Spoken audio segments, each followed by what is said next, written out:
Let's talk about the personal records of Damian McKenzie.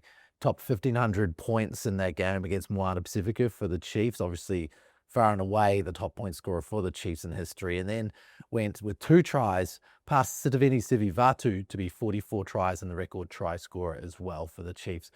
Brenna, his body of work for the Chiefs is quite outstanding. You know, there are very few players in the history of Super Rugby who've given to their club what he has, especially from a statistical point of view like that. Where does he sit in the pantheon of Chiefs players? Like, if you were to put a top 5 Chiefs players of all time, is Damian McKenzie one of those men? Yeah, I think so. I think definitely. I think considering the body of work and the fact that he's a centurion over 1,500 points, which is second in only to Dan Carter. When you're in that kind of realm, it's a big part of being in this conversation. And look, I think, like you said, Ross, the body of work. I think there were snippets of his debut. I think in Rotorua, I think they showed on Sky Sport around how young he was, and the consistency to show that week on week, and I guess being able to score points. The biggest thing that I've always enjoyed about Damian is his attack, and he's never lost that instinct to be able to try and attack with the ball. It doesn't matter where it is on the field, and he's never lost that. So I definitely have him in there. You talk around the likes of Aaron Cruden. I think what Aaron Cruden brought to, I guess, the Chiefs when they were winning those titles were with Dave Rennie, but I think you can't go past your Sam Canes, and I think lastly, maybe this would be my number one Chiefs man would be Liam Neeson, with how many games he played.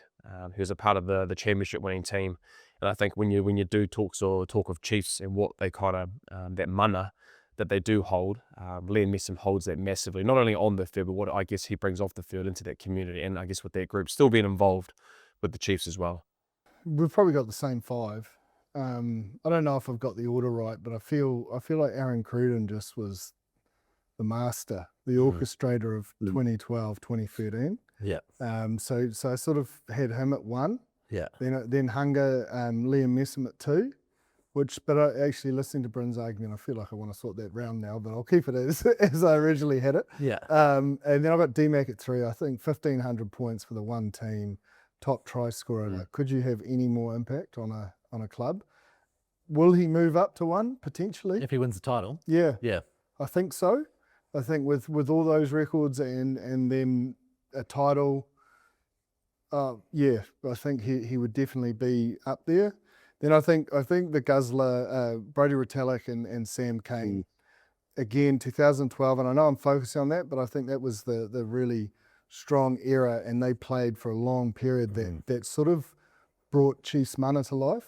Yeah. That vicious nature, that ruthless nature, that physical nature in and around the breakdown in the contact areas. And as you sort of, Jono Gibbs said yesterday, that's what the Chiefs is about, and we needed a little reminder as a group before that Waratahs. And if you look at their contact area against the Tars and yesterday, it was fairly direct. It was it was vicious, and it was almost that explode anything that moves. And Moana Pacifica, even though they sit bottom of the table, in and around the contact areas, they've got one of the most efficient rucks in the game, and the Chiefs made them really, really slow. Yeah. Yeah. Honourable mentions. There's a number of players. Latimer, surely. Yeah. Yeah. Yeah. He's the other one I was toying with. Yeah. What do they call it? Jeff the Māori? You just get the sense that Tanaro was a big part of that.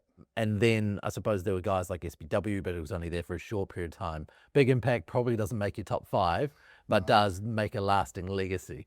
Yeah, Tim Nano-Williams, like that whole team, like there's a lot. Andrew Hurrell, even Gareth Anscombe. Like I'm not.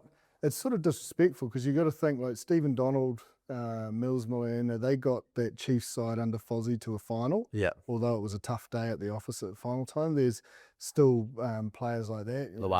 Lawaki, Stephen Bates. I mean, they're listed with. I even think someone like Brendan Leonard, Bryn. Like he was really electric. Tawariki Balo. Yeah, another good one. Good point. I mean, the list goes on, but I'd still think those 5.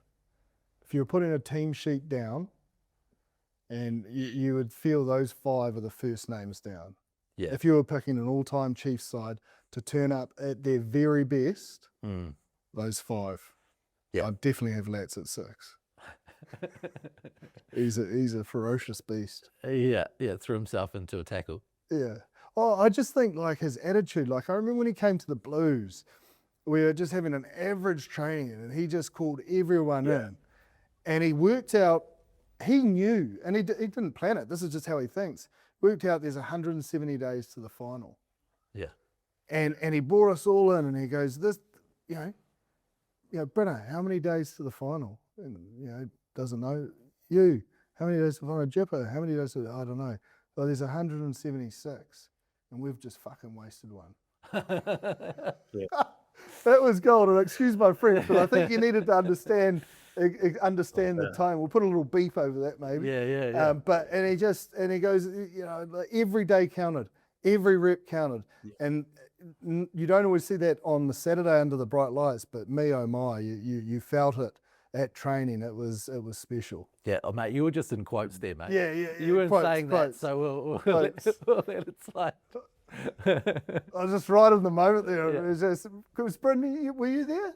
I was there. When you were actually telling me that story, I remember him actually saying that, and I think the way that he actually, like, after he said it, paused and gave it that wee little look that he had, and then just said, good teams don't have back-to-back days, boys. We got one bad day today. And we're like, yep, okay, thanks, lads. It was gold, and it actually changed the way I looked at seasons, weeks. Like I really invested in understanding that stuff because, man, when you put it down to it, they all stack up.